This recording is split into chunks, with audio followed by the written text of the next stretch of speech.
کسی شاعر نے کیا خوب کہا کہ نیک باتوں پر عمل کرنا تمہارا کام ہے، نیک باتوں پر عمل کرنا تمہارا کام ہے، یہ نہ دیکھو کہنے والا کون ہے کیا نام ہے، یہ نہ دیکھو کہنے والا کون ہے کیا نام ہے۔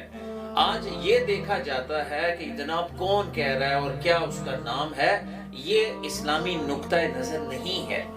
میرے محبوب علیہ السلام نے حکمت اور علم کے حوالے سے بڑا روشن ارشاد، ہر ارشاد ہی روشن ہے، لیکن محبوب علیہ السلام نے علم کے حوالے سے ذو فشاں ارشاد فرما کر قیامت تک کے لیے آنے والے علم کے خوشہ چینوں کے لیے رہنمائی کر دی۔ میرے محبوب علیہ السلام نے ارشاد فرمایا، حکمت بھری بات مومن کی گمشدہ میراث ہے، وہ اسے جہاں بھی پائے گا وہی اس کا سب سے زیادہ حقدار ہوگا۔ حکمت بھری بات مومن کی میراث ہے، وہ جہاں سے ملتی ہے، وہ جس سے ملتی ہے، وہ دیوار پہ لکھی ملتی ہے، وہ کسی بینر سے ملتی ہے، وہ کسی بھی جگہ سے ملتی ہے، فرمایا وہ اسے لے لو، تو سب سے زیادہ مومن جو ہے وہ اس کا سب سے زیادہ حقدار ہے حکمت کی بات کا۔ لیکن آج کیا کہنے ہیں، آج تو ایسا ہے، عمومی طور پر ایسا ہے، چونکہ علماء زمانے اور دنیا کے لحاظ سے، دنیاوی دولت کے لحاظ سے اس قدر امیر یا اس قدر بڑے بڑے ان کے رتبے اور منصب نہیں ہوتے، اسی طریقے سے علم والوں کی عموماً حالات مخدوش رہتے ہیں، سو لوگ علم والوں سے گفتگو کرنا یا ان سے مشورہ لینا بھی مناسب نہیں سمجھتے، اور بالآخر ایسا ہوتا ہے کہ حکمت سے محروم جو بھی کام ہوگا بالآخر تباہی کی طرف لے کے جائے گا۔ مولانا رومی رحمۃ اللہ علیہ بہت خوبصورت قسم کی آپ ایک حکایت لے کے آتے ہیں، فرماتے ہیں کہ ایک بندہ اپنے گدھے پر کچھ لادے ہوئے جا رہا تھا، ایک بندہ اپنے گدھے پر لادے ہوئے کچھ جا رہا تھا، راستے میں ایک ایسے آدمی ملا، اس سے کہنے لگا، بھائی جان گدھے پہ کیا لادا ہوا ہے آپ نے؟ وہ کہنے لگا، جناب اس گدھے کے اوپر ایک طرف تو گندم لادی ہوئی ہے اور ایک طرف مٹی کی بوری ہے،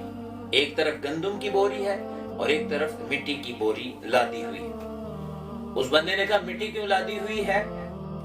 اس نے کہا، جی مٹی اس لیے لادی ہوئی ہے تاکہ وزن دونوں طرف سے برابر ہو جائے، بیلنس کرنے کے لیے لادی ہوئی ہے، کیونکہ اگر صرف گندم لاتا ہوں مٹی نہیں لاتا تو وہ گر جاتی ہے، اور اگر ایسا نہیں کرتا تو بیلنس نہیں رہتا۔ اس بندے نے کہا کہ یار تم اس طرح کرو، آدھی آدھی کر کے گندم، یہ بوری آدھی کر کے دونوں طرف ہی آدھی آدھی کر کے کیوں نہیں گندم لاد لیتے، تاکہ گدھے پر بوجھ بھی کم ہو جائے گا اور تھوڑا تیز بھی یہ چلے گا، سواری کا بوجھ بھی کم ہو جائے گا۔ وہ بڑا حیرانی سے اس بندے کو دیکھنے لگا، کہنے لگا، تم نے تو بہت اچھی بات بتائی ہے، لگتا ہے تم تو بہت امیر آدمی ہوگے نا، تم نے بہت زبردست مجھے بات بتائی، ایسے مشورے کوئی امیر آدمی ہی دے سکتا ہے۔ اچھا یہ بتاؤ تمہارا کاروبار کیا ہے؟ اس نے کہا، یار میں کوئی امیر آدمی نہیں ہوں، میں ایک غریب آدمی ہوں اور میرا کوئی کاروبار نہیں ہے۔ اس نے پھر دوسرا سوال کیا، یہ بتاؤ کہ تمہارے پاس مکانات تو بہت زیادہ ہوں گے، تم تو محل میں رہتے ہو گے۔ اس کا نہیں معذرت یار میرے پاس تو یہ بھی نہیں۔ ایک دو سوال کرنے کے بعد وہ دیہاتی آدمی جو لے کر جا رہا تھا گدھے کے اوپر ایک طرف گندم اور ایک طرف مٹی، وہ کہنے لگا، بھائی جان تم اتنے غریب ہو، نہ تمہارے پاس مال، نہ تمہارے پاس دولت، نہ رہنے کو محلات، تو پھر اس طرح کرو، اپنی عقل کو تم اپنے پاس ہی رکھو، مجھے تمہاری عقل کی کوئی ضرورت نہیں ہے، میں جیسے جا رہا ہوں مجھے ویسے ہی جانے دو۔ اور وہ گندم اور مٹی ویسے ہی لادے ہوئے چلا گیا۔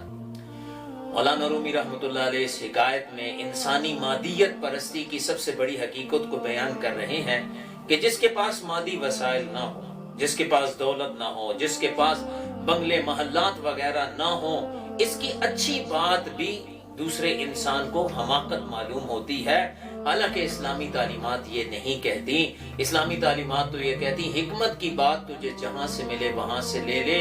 کیوں کہ وہ حکمت ہی تیرا گم شدہ خزانہ ہے اور تو ہی اس کا سب سے زیادہ حقدار ہے۔ اللہ رب العالمین ہم سب کو حکمت بھری بات، علم کے خزانے جمع کرنے والوں میں شامل فرمائے۔